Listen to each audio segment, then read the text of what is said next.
Hello students, 12th economics की इस class में आप सभी का स्वागत है। पिछले वीडियो में हमने सरकारी बजट वाला जो लेसन है वो स्टार्ट कर दिया था। हम सीख चुके हैं सरकारी बजट का अर्थ क्या है, उसकी परिभाषाएं क्या है, सरकारी बजट क्यों बनाया जाता है, सरकारी बजट बनाने के विभिन्न उद्देश्य क्या है। और उसके बाद जो वीडियो आया था आपके पास में, उसमें हमने सीखा बजट का संगठन कैसे होता है या इसके घटक और स्वरूप कौन कौन से हैं, जिसमें हमने राजस्व बजट और पूंजीगत बजट के विषय में चर्चा की थी। आज की क्लास में अपन सीखेंगे बजट कर और उनके रूप क्या होते हैं, क्योंकि जब हमने राजस्व बजट की बात की थी तो हमने कहा सरकार की आय का एक मुख्य स्रोत क्या है, कर। तो आपको पता होना चाहिए कर क्या होते हैं और कर के विभिन्न रूप कौन कौन से होते हैं। सबसे पहले हम कर का अर्थ देखेंगे। कर का अर्थ क्या होता है, देखिए, कर जनता के द्वारा सरकार को चुकाए जाने वाला एक अंशदान है। देखिए, कर क्या है, वो भुगतान है जो किसी भी व्यक्ति या फर्म के द्वारा सरकार को भुगतान किया जाता है। और कर चुकाना व्यक्ति का नैतिक दायित्व है। कर देने के बदले में व्यक्ति सरकार से किसी प्रत्यक्ष लाभ की आशा नहीं करता। वह यूं नहीं कह सकता है कि सरकार को कि मैंने आपको कर दिया है तो मुझे बदले में ये लाभ चाहिए। तो कहा जा सकता है कि कर सरकार को चुकाया जाने वाला वह अनिवार्य अंशदान है जो किसी दंड का भुगतान नहीं है, जो किसी दंड के बदले में नहीं चुकाया जाता। इसे चुकाने के बदले में किसी प्रत्यक्ष लाभ की आशा भी नहीं की जाती। और कर चुकाना जो है व्यक्ति का नैतिक दायित्व है। कर चुकाकर व्यक्ति अपना कर्तव्य और भूमिका निभाता है। इसी से सरकार के राजकोष में आय प्राप्त होती है और सरकार को राजकोष में जो आय मिलती है उसी की सहायता से सरकार लोक कल्याणकारी कार्यों के लिए व्यय करती है। अब अगर हम इनके विभिन्न रूपों का अध्ययन करें, कर के विभिन्न रूप कौन कौन से हैं, तो देखिए, कराघात और करापात, दो चीजों के आधार पर हम करों को दो भागों में बांटते हैं। पहली बात करेंगे हम इनके रूपों के आधार पर। इसके स्वरूप को यदि अपन देखें तो पहले कर होते हैं प्रत्यक्ष और अप्रत्यक्ष कर। प्रत्यक्ष व अप्रत्यक्ष कर, प्रत्यक्ष कर और अप्रत्यक्ष कर दोनों में डिफरेंस है। वैसे तो पहले वाले वीडियो में भी आपको बताया जा चुका है। प्रत्यक्ष का मतलब दिखाई देना। इसके अंदर क्या होता है, जो जिस व्यक्ति पर कर लगाया जाता है वही व्यक्ति उसका भुगतान भी करता है। मतलब कराघात, कराघात और करापात दोनों एक ही व्यक्ति पर होता है। कराघात और करापात एक ही व्यक्ति पर होते हैं, एक ही व्यक्ति पर, एक ही व्यक्ति पर। इन करों का जो भार है व्यक्ति दूसरे पर डाल नहीं पाता, या इन करों का भार दूसरे व्यक्तियों को हस्तांतरित नहीं हो पाता। जैसे बात करें हम आयकर की, आयकर एक प्रत्यक्ष कर है। आयकर उसी व्यक्ति के द्वारा चुकाया जाता है जिस पर वो लगाया जाएगा। ऐसे ही देखिए, मनोरंजन कर है। आप पिक्चर हॉल में पिक्चर देखने जाते हैं, वहां आप पर मनोरंजन कर लगाया जाता है। तो मनोरंजन कर वो भी कौन सा कर है, प्रत्यक्ष कर है, उसी व्यक्ति पर लगेगा जो पिक्चर देख रहा है। तो प्रत्यक्ष करों की क्या विशेषता हुई, इसके अंदर जिस व्यक्ति पर कर लगाए जाते हैं वही व्यक्ति उन करों का भुगतान करता है। इसके अंदर कराघात और करापात दोनों एक ही व्यक्ति पर होते हैं। कराघात का मतलब कर का आघात या कर की पीड़ा सहन करने वाला, और करापात जिस पर कर का प्रभाव पड़ रहा है, दोनों एक ही व्यक्ति पर होते हैं। तो आयकर, मनोरंजन कर, उपहार कर इस श्रेणी के अंदर आएंगे। आयकर, मनोरंजन कर, मनोरंजन कर और उपहार कर, ये क्या है, प्रत्यक्ष करों की श्रेणी के अंदर आएंगे। अब देखिए, अप्रत्यक्ष करों की यदि अपन बात करें, अप्रत्यक्ष जो हमें दिखाई नहीं दे रहा है, मतलब अप्रत्यक्ष कर के अंदर कराघात और करापात दोनों ही क्या होंगे, अलग अलग व्यक्तियों पर होंगे। जो व्यक्ति करापात यानी कर का भार जिस पर पड़ रहा है वो इसका आघात किसी दूसरे व्यक्तियों पर डालने में सक्षम हो जाता है। इसके अंदर कर की पीड़ा को कोई दूसरा व्यक्ति सहन करता है। जैसे बात करें हम बिक्री कर की, बिक्री कर को चुकाता कौन है, दुकानदार। लेकिन दुकानदार इसका भार किस पर डाल देता है, जो खरीदारी करते हैं वस्तुओं की उस पर, क्योंकि बिक्री कर वस्तुओं की कीमत में शामिल होकर उपभोक्ताओं पर इसका भार आ जाएगा। तो जो व्यक्ति उस वस्तु को खरीदेगा वही बिक्री कर का भार भी सहन कर रहा है। तो जिन करों का करापात और कराघात अलग अलग व्यक्तियों पर होते हैं, या हम यूं कहते हैं कर चुकाने वाला और वास्तव में कर को देने वाला अलग अलग व्यक्ति होता है, तो वे कर कहलाते हैं अप्रत्यक्ष कर। उत्पादन कर है, बिक्री कर है, इनको अपन किसमें शामिल करेंगे? अप्रत्यक्ष करों में। उत्पादन कर और बिक्री कर।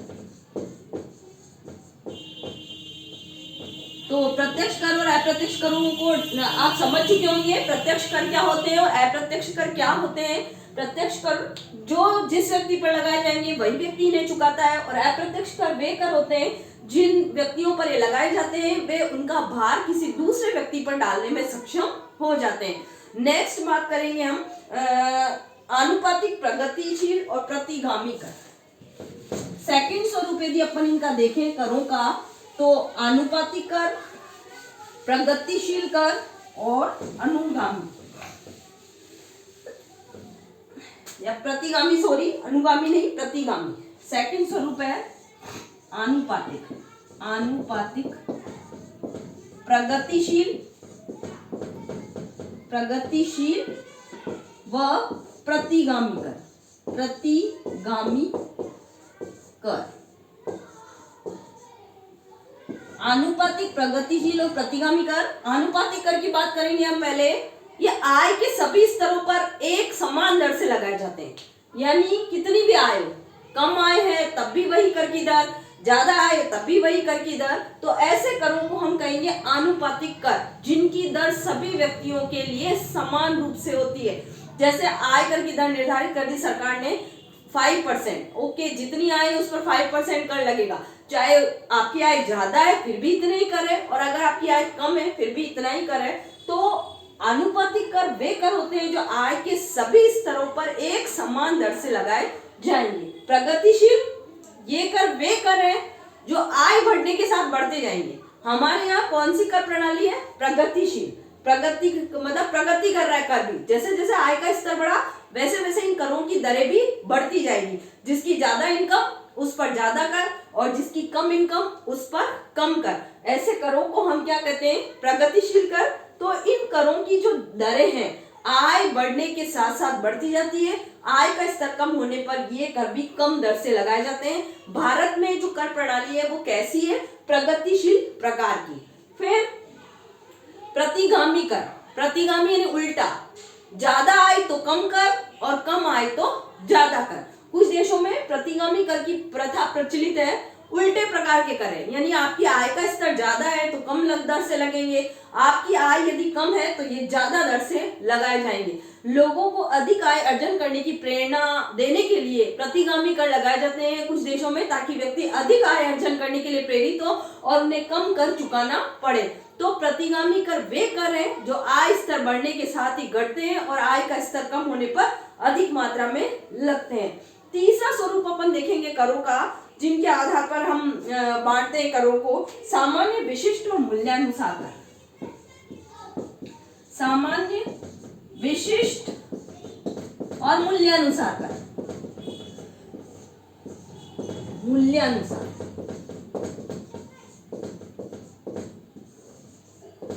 सामान्य कर वे जो सभी वस्तुओं पर वो सामान्य मानकर लगाए जाते हैं, यानी इसके अंदर मान लिया जाता है जितने प्रकार की वस्तुएं लगभग एक जैसी है। जब सभी वस्तुओं को सामान्य प्रकार का मानकर लगाया जाता है तो ऐसे करों को हम कहते हैं सामान्य कर। और विशिष्ट कर वे कर हैं जब वस्तु के रंग रूप, आकार, वजन, ट्रेडमार्क आदि के आधार पर लगाए जाते हैं तो उनको हम कहेंगे विशिष्ट कर। सामान्य कर सभी वस्तु को इसमें सामान्य मान लिया जाता है, न कोई वस्तु विशेष प्रकार की है और न ही कोई घटिया प्रकार की है। विशिष्ट कर में वस्तुओं के रंग रूप, वजन, आकार इत्यादि को आधार मानकर कर लगाए जाते हैं। और मूल्यानुसार कर क्या होते हैं? ये वे कर हैं जो वस्तु के मूल्य के अनुसार लगाए जाते हैं कि वस्तु का मूल्य क्या है, तो जब मूल्य के अकॉर्डिंग कर लगेंगे तो मूल्यानुसार कर।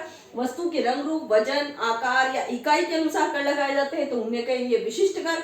जब सभी वस्तुओं को सामान्य मानकर कर लगाए जाते हैं तो उन्हें हम कहते हैं सामान्य कर। यहाँ हमने देखा कर का अर्थ क्या है और कर के विभिन्न स्वरूप कौन कौन से हैं। अब देखिए हमारा मुख्य जो पार्ट है वो सरकारी बजट से रिलेटेड है, तो हमको सरकारी बजट के विभिन्न प्रकार भी पता होना जरूरी है कि बजट किस किस प्रकार का होता है। यहाँ हमने करों का अर्थ देखा और कर के विभिन्न स्वरूप कौन कौन से हैं। अब बात करेंगे हम बजट के प्रकारों की कि बजट कितने प्रकार का हो सकता है। सरकारी बजट का मीनिंग आपको क्लियर हो गया था। फर्स्ट हमारा जो वीडियो था उसी से रिलेटेड था कि ये सरकार के आय व्यय का एक अनुमानित ब्यौरा होता है जिसमें एक निश्चित अवधि के लिए तय किया जाता है कि सरकार किन कार्यों पर कैसे व्यय करेगी और उसकी आय अर्जन के सोर्स या आय अर्जन के स्रोत क्या होंगे। अब हम बात करेंगे सरकारी बजट के प्रकार की कि सरकारी बजट के प्रकार कितने हो सकते हैं। सरकारी बजट के प्रकार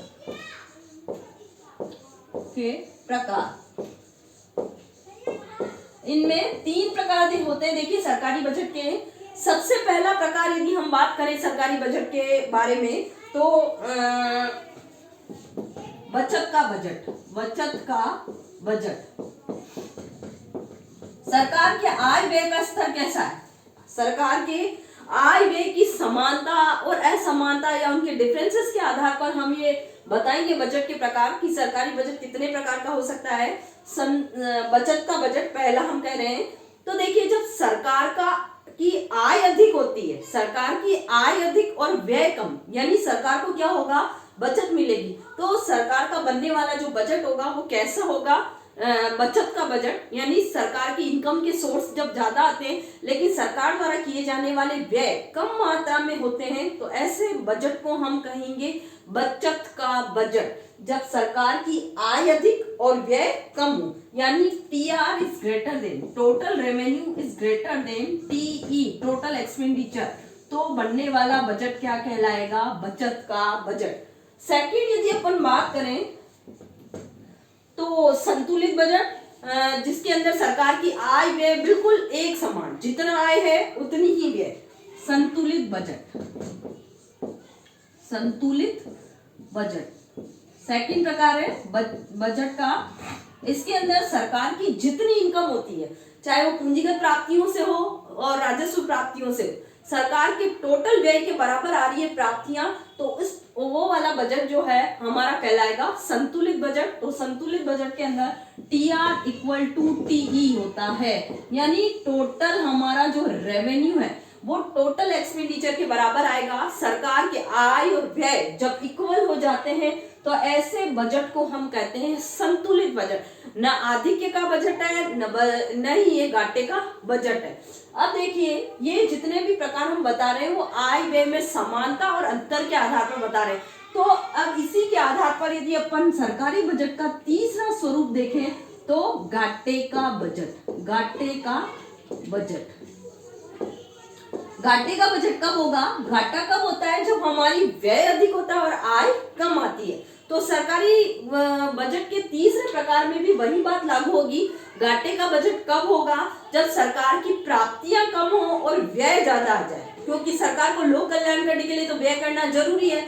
जब सरकार की राजस्व और पूंजीगत प्राप्तियां, यहाँ यूं कहें कि टोटल प्राप्तियां कम होती है लेकिन सरकार के द्वारा किए जाने वाले व्यय जब अधिक मात्रा में हो जाते हैं तो उस बजट को हम कहेंगे घाटे का बजट। हमारे देश की सरकार जो है लगभग घाटे का बजट ही बनाती है, क्योंकि हमारे यहाँ राजस्व और पूंजीगत प्राप्तियों की तुलना में सरकार के द्वारा किए जाने वाले जो व्यय है वो लगभग अधिक मात्रा में होते हैं। तो हमारे सरकार का जो बजट आता है वो लगभग घाटे का बजट दिखलाता है। तो इस वाले बजट के अंदर TR is less than TE होता है, यानी टोटल रेवेन्यू कम है और टोटल एक्सपेंडिचर अधिक है। जब टोटल रेवेन्यू कम और टोटल एक्सपेंडिचर ज्यादा, यानी बनने वाला जो बजट है उसको हम कहेंगे घाटे का बजट। तो इस वीडियो में हमने देखा कर क्या होते हैं, कर के विभिन्न स्वरूप कौन कौन से हैं। 3 आधारों पर अपन ने देखा, प्रत्यक्ष और अप्रत्यक्ष कर, फिर हमने देखा आनुपातिक, प्रगतिशील और प्रतिगामी कर, उसके बाद सामान्य, विशिष्ट और मूल्यानुसार कर। उसके बाद हमने बात की सरकारी बजट के विभिन्न प्रकारों की, जो हम किस आधार पर लाए हैं, सरकारी आय व्यय की समानता और डिफरेंस के आधार पर। इस आधार पर 3 प्रकार के बजट बना सकती है सरकार। बचत का या आधिक्य का बजट भी कहते हैं अपन इसे, घाटे का बजट बना सकती है। और तीसरे प्रकार का संतुलित बजट, जिसमें आय और व्यय दोनों यदि इक्वल है तो बनने वाला जो बजट है वो कहलाएगा हमारा संतुलित बजट।